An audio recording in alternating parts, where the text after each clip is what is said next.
الصلاة خير من النوم.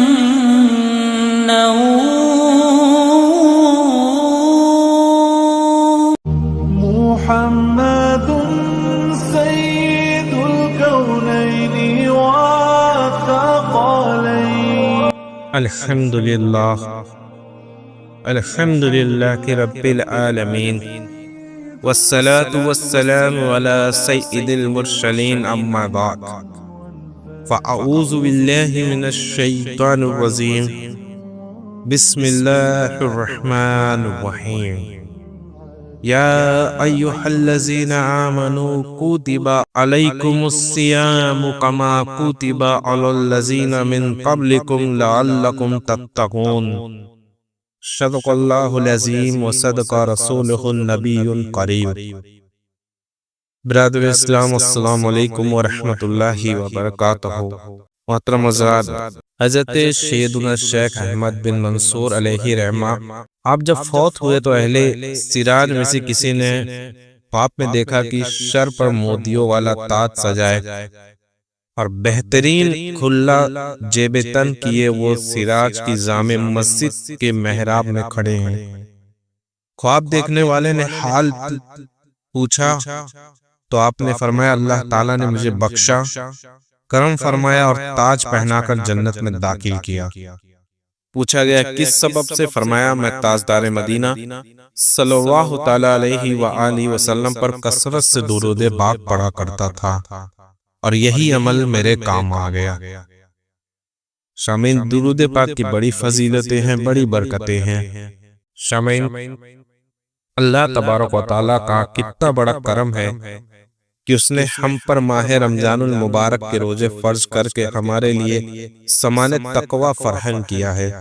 اور اللہ عز و جل سورۃ البقرہ کی آیت 183 اور 84 میں ارشاد فرماتا ہے، یا ایھا الذین آمنوا کتب علیکم الصیام کما کتب علی الذین من قبلکم لعلکم تتقون ایاما محدودات فمن کان منکم مرضا او علی سفر فعدۃ من الایام اخری وعلی الذین یطیقونہ فدیۃ طعام مسکین فمن تطوع خیرا فہم خیر لہ وان تصوموا خیر لکم ان کنتم تعلمون.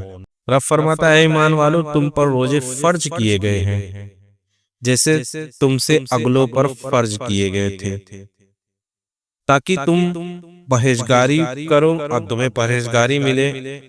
گنتی کے دن ہیں تو تم ان میں جو کوئی بیمار ہو یا سفر میں ہو تو اتنے روزے اور اتنے دنوں میں اللہ تم پر آسانی چاہتا ہے، اور جس نے اس کی طاقت نہ ہو وہ بدلے میں ایک مسکین کا کھانا.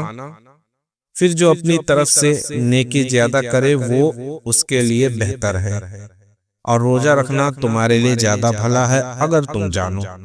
سامعین، آیت کریمہ کی ابتدائی حصے کے تحت تفسیر خازن میں ہے تم سے پہلے لوگوں سے مراد یہ ہے کہ حضرت سیدنا آدم صفی اللہ علی نبینا علیہ الصلوۃ والسلام سے حضرت سیدنا عیسیٰ روح اللہ علی نبینا علیہ الصلوۃ والسلام تک جتنے انبیاء کرام علیہ الصلوۃ والسلام تشریف لائیں اور ان کی امتیں آئے، ان پر روزے فرض ہوتے چلے آئے ہیں، مگر اس کی صورت ہمارے روزوں سے مختلف تھی. مطلب یہ ہے کہ روزہ بڑی پرانی عبادت ہے اور گزشتہ امتوں میں کوئی امت ایسا نہیں گزری جس پر اللہ عز و جل نے تمہاری طرح روزے فرض نہ کیے ہوں.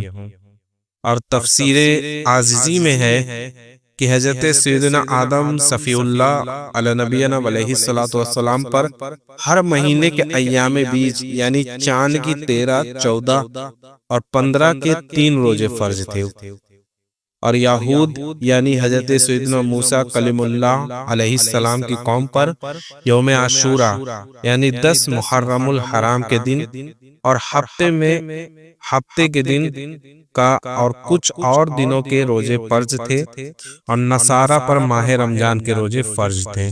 ناظرین، مکتب المدینہ کی مطبوعہ تفسیر صراط الجنان جلد 1 صفحہ 290 پر ہے کہ آیت کے آخر میں بتایا گیا ہے کہ روزے کا مقصد تقوی اور پرہیزگاری کا حصول ہے۔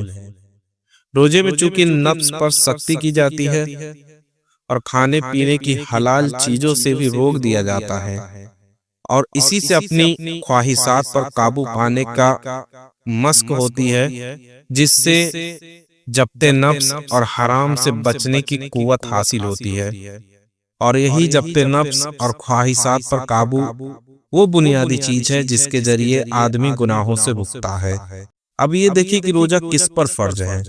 توحید اور رسالت کا اقرار کرنے اور تمام ضروریات دین پر ایمان لانے کے بعد جس طرح ہر مسلمان پر نماز فرض قرار دی گئی، اسی طرح رمضان شریف کے روزے بھی ہر مسلمان مرد اور عورت، عاقل اور بالغ پر فرض ہیں۔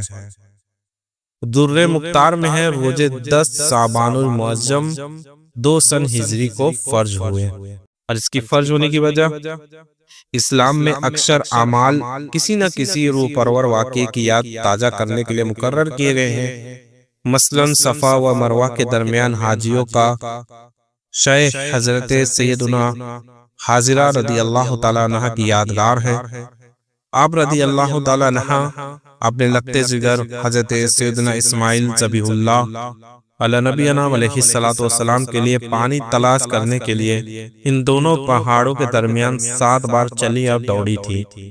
اللہ عز و جل کو حضرت سیدنا حاضرہ رضی اللہ تعالیٰ عنہ کا یہ ادا بہت پسند آیا، لہٰذا اسی ادائے حاضرہ رضی اللہ تعالیٰ عنہ کو اللہ عز و جل نے باقی رکھتے ہوئے حاجیوں اور عمرہ کرنے والوں کے لیے صفا اور مروہ کی شعر واجب فرما دی۔ اسی طرح ماہ رمضان المبارک میں سے کچھ دن ہمارے پیارے سرکار مکی مدنی کے تاجدار محمد مصطفیٰ صلی اللہ تعالیٰ علیہ وآلہ وسلم نے غار حرا میں آپ گزارے تھے۔ اسی دوران آپ صلی اللہ تعالیٰ علیہ وآلہ وسلم دن کو کھانے سے پرہیز کرتے اور رات کو ذکر اللہ عز و جل میں مشغول رہتے تھے، تو اللہ عز و جل کو ان دنوں کی یاد تازہ کرنے کے لیے روزے فرض کیے تاکہ اس کے محبوب صلی اللہ تعالیٰ علیہ وآلہ وسلم کی سنت مبارکہ قائم رہے۔ سامعین، سخت گرمی ہے، پیاس سے حلق سوکھ رہا ہے، ہونٹ خشک ہو رہے ہیں، پانی موجود ہے مگر روزہ دار اس کی طرف دیکھتا تک نہیں، کھانا موجود ہے، بھوک کی شدت سے حالت دیگر بو ہے مگر وہ کھانے کی طرف ہاتھ تک نہیں بڑھاتا۔ آپ اندازہ فرمائیے کہ اس مسلمان کا خدا عز و جل پر کتنا پختہ ایمان ہے، کیونکہ وہ جانتا ہے کہ ہر حرکت ساری دنیا سے چھپ سکتی ہے مگر اللہ عز و جل سے پوشیدہ نہیں رہ سکتی۔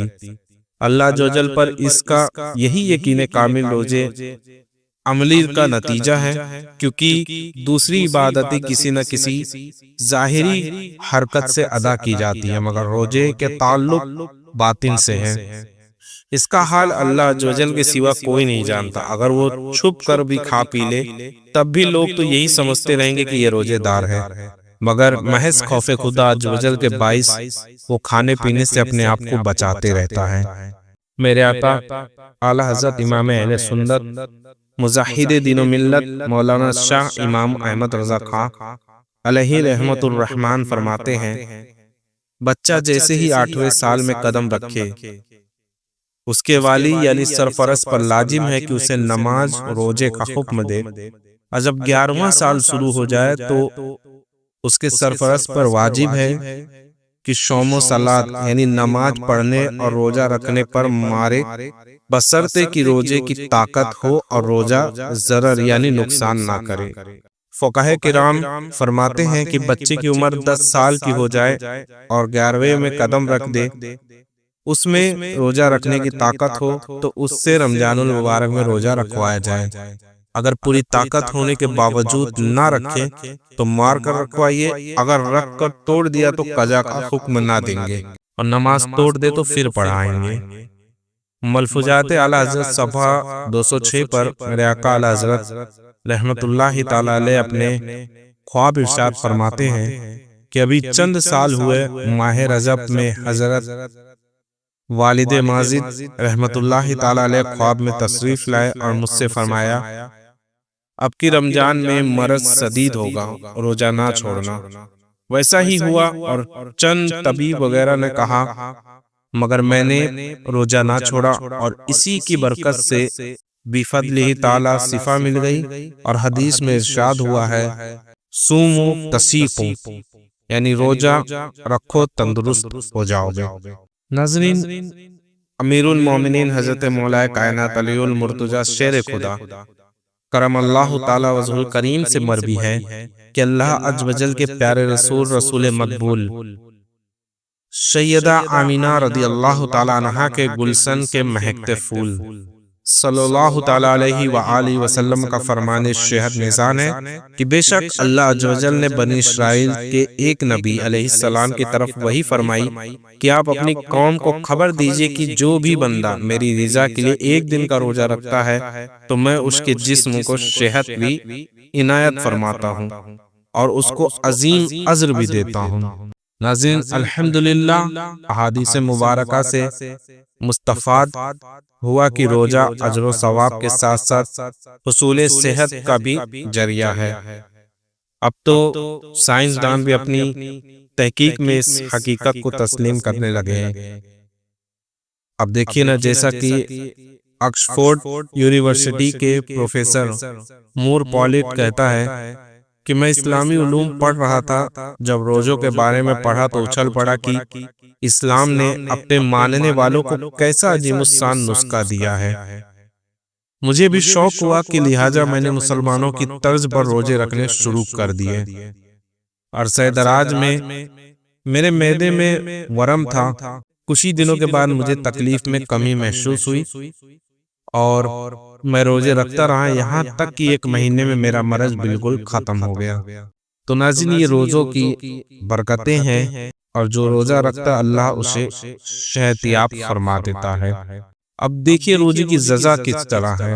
حضرت سیدنا ابو ہریرہ رضی اللہ تعالیٰ عنہ سے روایت ہے کہ سلطان دو جہان شہنشاہ کون و مکان رحمت عالمیان صلی اللہ تعالیٰ علیہ وآلہ وسلم فرماتے ہیں آدمی کے ہر نیک کام کا بدلہ 10 سے 7 گنا تک دیا جاتا ہے، اور اللہ عز و جل نے فرمایا الا الصوم فانہ لی وانا اجزی بہ، یعنی سوائے روزے کے کہ روزہ میرے لیے ہے اور اس کی جزا میں خود دوں گا۔ اللہ عز و جل کا مزید ارشاد فرماتا ہے بندہ اپنی خواہشات اور کھانے کو صرف میری وجہ سے ترک کرتا ہے۔ روزہ دار کے لیے 2 خوشیاں ہیں، ایک افطار کے وقت اور ایک اپنے رب عز و جل سے ملاقات کے وقت۔ روزہ دار کے منہ کی بو اللہ عز و جل کے نزدیک مسک سے زیادہ پاکیزہ ہے۔ اور مزید ارشاد ہوتا ہے روزہ سپر یعنی ڈھال ہے، اور جب کسی کے روزے کا دن ہو تو نہ بےہودہ بکے نہ ہی چیخے، پھر اگر کوئی اور شخص اس سے گلام گلوچ کرے یا لڑنے پر آمادہ ہو تو کہہ دے میں روزہ دار ہوں۔ ناظرین، ابھی جو میں نے احادیث کریمہ بیان کری، اس میں روزے کی کئی خصوصیات ارشاد فرمائی گئی ہیں۔ کتنی پیاری بشارت ہے اس روزے دار کے لیے جس نے اس طرح روزہ رکھا کہ جس طرح روزہ رکھنے کا حق ہے۔ کھانے پینے اور جماع سے بچنے کے ساتھ ساتھ اپنے تمام اعضاء کو گناہوں سے باز رکھا تو وہ روزہ اللہ عز و جل کے فضل و کرم سے اس کے لیے تمام پچھلے گناہوں کا کفارہ ہو گیا۔ اور حدیث مبارکہ کا یہ فرمان عالی شان تو خاص طور پر قابل توجہ ہے، جیسا کہ سرکار نامدار صلی اللہ تعالی علیہ وآلہ وسلم اپنے پروردگار عز و جل کا فرمان خوشگوار سناتے ہیں فَإِنَّهُ لِي وَأَنَّا أَجْزِي بِهِ، یعنی روزہ میرے لیے ہے اور اس کی جزا میں خود دوں گا۔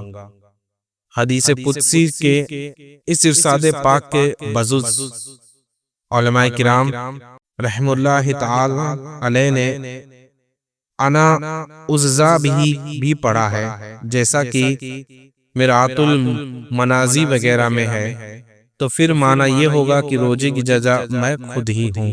سبحان اللہ، یعنی روزہ رکھ کر روزہ دار بذات خود اللہ تبارک و تعالی ہی کو پا لیتا ہے۔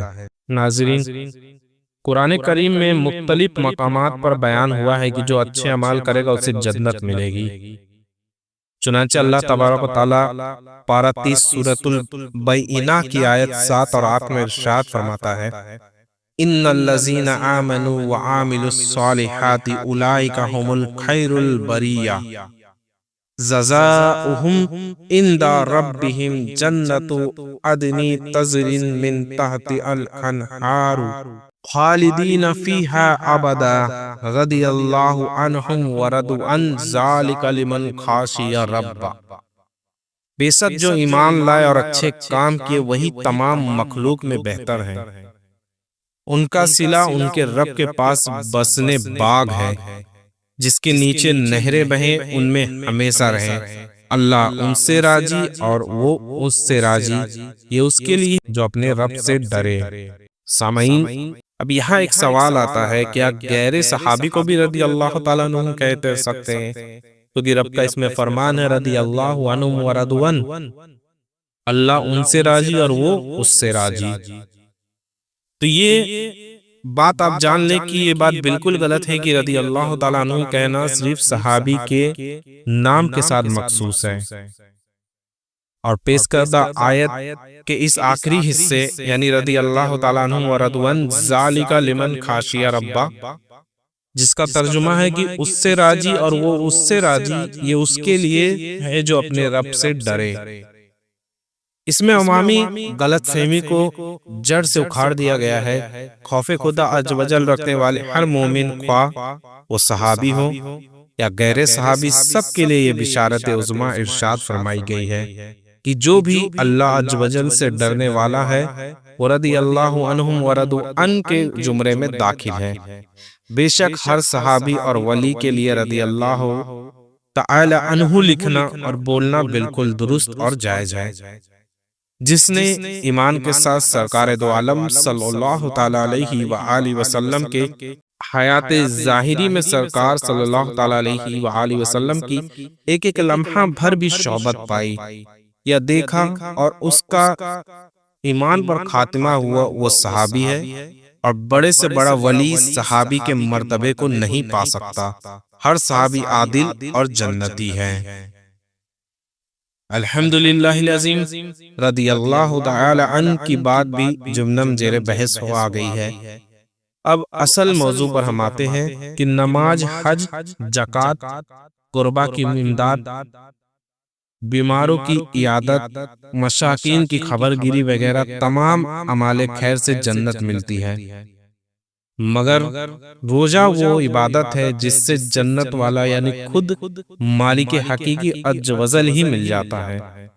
کہتے ہیں ایک مرتبہ محمود غزنوی علیہ رحمہ کے کچھ قیمتی موتی اپنے افسران کے سامنے بکھر گئے، فرمایا اس کو چن لیجئے، اور خود آگے چل دیے۔ تھوڑی دور جانے کے بعد مڑ کر دیکھا تو ایاز گھوڑے پر سوار ہو کے پیچھے پیچھے چلا آ رہا تھا۔ محمود غزنوی نے پوچھا، ایاز کیا تجھے موتی کی خواہش نہیں؟ تو ایاز نے عرض کی، عالی جہاں، جو موتیوں کے طالب تھے وہ موتی چن رہے ہیں، بلکہ مجھے تو موتی والا چاہیے۔ ناظرین، اس سلسلے میں ایک حدیث مبارکہ آپ ملاحظہ فرمائیے کہ حضرت سیدنا ربیعہ بن کعب اسلمی رضی اللہ تعالیٰ عنہ فرماتے ہیں کہ میں رات حضور سراپا نور فیض گنزور ساہ غیور محمد مصطفیٰ صلی اللہ تعالیٰ علیہ وآلہ وسلم کی خدمت میں گزارتا تھا تو میں آپ صلی اللہ تعالیٰ علیہ وآلہ وسلم کے پاس وضو کا پانی اور آپ کی ضرورت کی چیزیں جیسے مسواک لے کر حاضر ہوا تو رحمت للعالمین صلی اللہ تعالیٰ علیہ وآلہ وسلم نے ارشاد فرمایا، سل یا ربیعہ، یعنی اے ربیعہ کچھ مانگ۔ تو میں نے عرض کی، اسألوکا مرافقاتک فی الجنہ، یعنی سرکار صلی اللہ تعالیٰ علیہ وسلم جنت میں آپ کی رفاقت یعنی پڑوس چاہیے۔ گویا عرض کر رہے ہیں تجھ سے تجھی کو مانگ لوں تو سب کچھ مل جائے، تجھ سے تجھی کو مانگ لوں تو سب کچھ مل جائے، تو سوالوں سے یہی ایک سوال اچھا ہے۔ لیکن دریائے رحمت مزید جو اس میں اور فرمایا، او غیر ذالکا، یعنی کچھ اور مانگنا ہے؟ تو میں نے عرض کیا کہ یا رسول اللہ بس صرف مجھے یہی چاہیے۔ اور پھر گویا یوں فرما رہے ہیں کہ تجھ سے تجھی کو مانگ کر مانگ لی ساری کائنات، تجھ سے تجھی کو مانگ کر مانگ لی ساری کائنات، مجھ سا کوئی گدا نہیں، تجھ سا کوئی شکی نہیں۔ سبحان اللہ۔ جب حضرت سیدنا رابعہ بن کعب اسلمی رضی اللہ تعالیٰ عنہ جنت کی رفاقت طلب کر چکے اور مزید کسی حاجت کے طلبگار نہ ہوئے بلکہ انکار کر دیا، تو اس پر سرکار نامدار بھی اذن پروردگار دو عالم کے مالک و مختار شہنشاہ ابرار صلی اللہ تعالیٰ علیہ وآلہ وسلم نے ارشاد فرمایا فَأَعِنِّي عَلَى نَفْسِكَ بِكَثْرَةِ السُّجُودِ۔ آپ نے فرمایا اپنے نفس پر کثرت سجود یعنی زیادہ نوافل سے میری مدد کر۔ سبحان اللہ۔ اس حدیث مبارکہ نے تو ایمان ہی تازہ کر دیا۔ حضرت سیدنا شیخ عبدالحق محدث دہلوی علیہ رحمہ فرماتے ہیں کہ سرکار مدینہ صلی اللہ تعالیٰ علیہ وآلہ وسلم کا بلا کسی تاکید و تخصیص مطلقاً فرمانا سل یعنی مانگ کیا مانگتا ہے، اس بات کو ظاہر کرتا ہے کہ سارے ہی معاملات سرور کائنات شاہ موجودات صلی اللہ تعالیٰ علیہ وآلہ وسلم کے مبارک ہاتھ میں ہے، جو چاہے جسے کو چاہے اپنے رب عز و جل کے حکم سے عطا کر دے۔ علامہ بشوری رحمت اللہ تعالیٰ علیہ قصیدہ بردہ شریف میں فرماتے ہیں فَإِنَّ مِن زُودِكَ الدُّنْيَا وَدَرَّاتَهَا وَمِنْ عُلُومِكَ علم اللوح والقلم، یعنی یا رسول اللہ صلی اللہ تعالیٰ علیہ وآلہ وسلم دنیا اور آخرت آپ صلی اللہ تعالیٰ علیہ وآلہ وسلم کے ہی جود و سخاوت کا حصہ ہے، اور لوح قلم کا علم تو آپ صلی اللہ تعالیٰ علیہ وآلہ وسلم کے علم مبارکہ کا ایک حصہ ہے۔ یعنی دنیا و آخرت کی خیر چاہتے ہو تو اس آستان عرش نشان پر آؤ اور جو چاہو وہ مانگ لو۔ خالق کل نے آپ کو مالک کل بنا دیا، خالق کل نے آپ کو مالک کل بنا دیا، دونوں جہان دے دیے قبضہ و اختیار میں۔ تو سامعین، یہ میرے آقا کی شان ہے، اور یہ جو میں نے ابھی آپ کو بیان کیا یہ سب احکام روزہ جو ہم روزہ رکھیں گے اس کے فضیلتیں، اس کے فضائل کیا ہیں، یہ سب بیان کیے۔ انشاءاللہ تعالی ہم کوشش کریں گے کہ روزانہ ایک ویڈیو لا دیا کریں، اور آج بیان کرنے میں جو بھی غلطی نہیں ہے اس پہ میں توبہ کرتا ہوں۔ استغفر اللہ ربی من کل ذنب واتوب الیہ وما علینا الا البلاغ۔ السلام علیکم ورحمۃ اللہ وبرکاتہ۔